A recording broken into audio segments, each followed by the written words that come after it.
So let's go ahead. All right. Before the two could respond, Brody said, "I'm off to find where he might be hiding." And he strayed away from the docks. Brody hopped into his dune buggy that he usually called his Brody-mobile, or occasionally ship magnet. The engine made multiple rattling sounds that would have made any other person want it to be fixed, but not Brody. He preferred that sound to the music on the radio. He decided to go to Detroit's resident vigilante Crosshairs for information on where Brody's suspect would be held if he were still alive. Finding a hero like Crosshairs would be tough work for someone who wasn't endangered, though.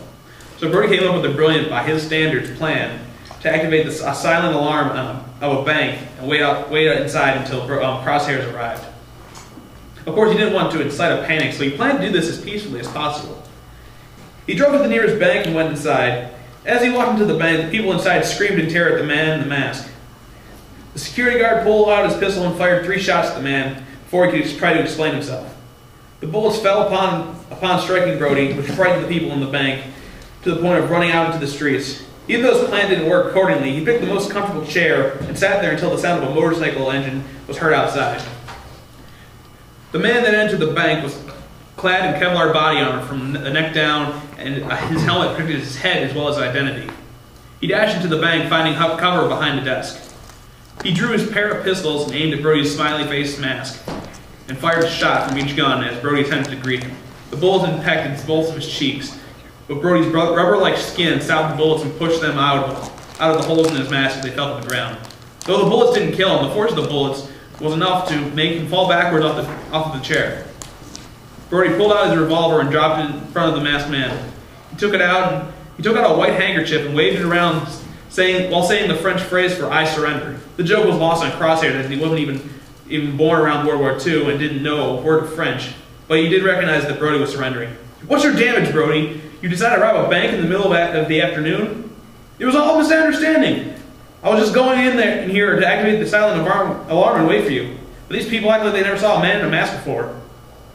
So what did you come here for?" "Well, I needed to talk to you, so I thought this was the best way to do it. Anyways, I need to know where Morwen is being held." "Morwen? You mean that Nazi scientist?" Brody nodded. "That guy's on Rikers." "All right, thanks, bloke," Brody said as he snuck out the back entrance of the bank and replaced his damaged mask with a fresh new one, with the same smiley face pattern on front. He hopped into his buggy and set for a trip to New York. The trip to New York was uneventful for Brody, who made it there in 11 hours. Upon arriving at Rikers Island, he called the Detroit Police Department for an update, to which he received an earful from Steve, who demanded him to stop fooling around.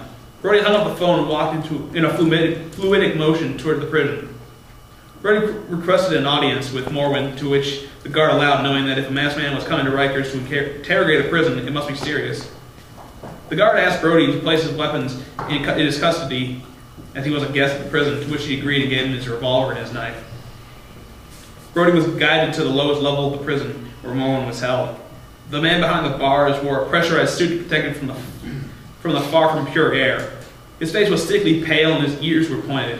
His face was riddled with wrinkles, and he had no hair on his head. His visage reminded Brody of the process that covered his body in unsightly scars and rubbery skin. The man exposed an evil grin at the sight of Brody and said, "Greetings, Brody. It has been quite a while." "Quiet, Baldylocks," Brody said. "I have some questions for you, and I want you to answer them." "Very well. What do you want to know?" "I want to know who's been killing these people in Detroit, making it look like you did it." "I have not one iota what you're talking about." "I have not one iota about what you're talking about. Sorry. Slow to me.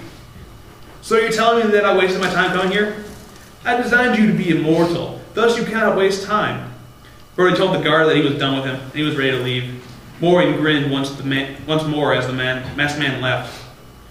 Having reached a dead end, Brody called the Detroit police and told them to instill a curfew and hung up before Steve could say another word. Brody decided to see the sights in New York before returning to Detroit. I think I'm just going to stop there. Thanks.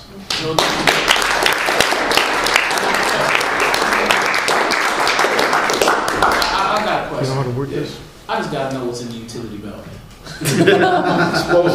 I'll show you at the Top secret. There's a stapler. This top is. This is. The next person on the list is Manuel.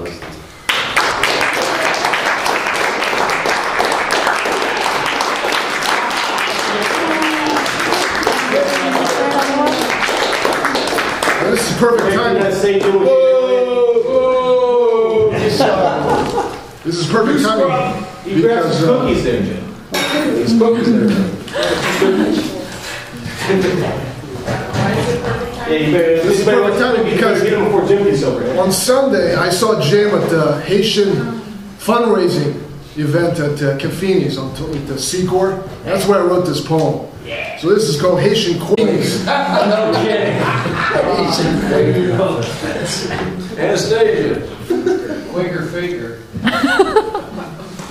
In a subterranean geography of shattered silence, where the seismic scar tissues of Earth bled again in blue, green, red, and black, I felt the weakening pulse of your unfinished revolution.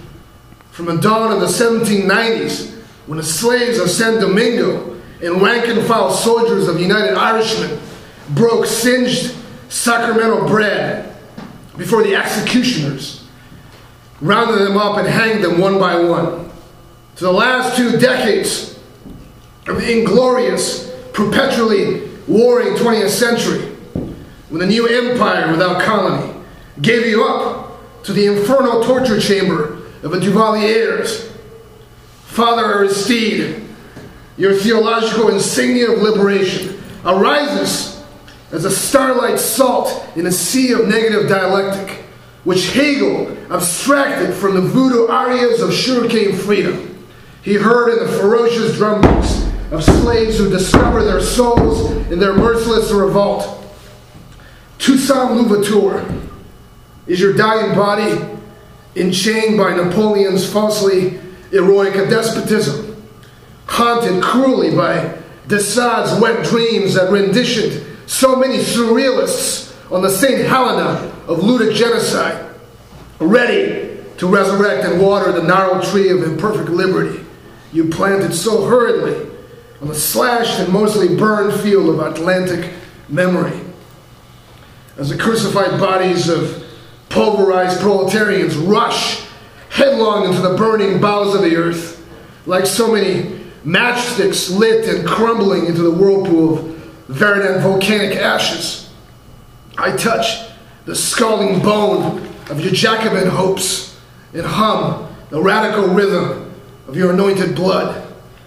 Teach us again the democratic communion of antinomian souls and permanent rebellion, and help us usher the times when no hero, Toussaint or Aristide, will be necessary. Thank you.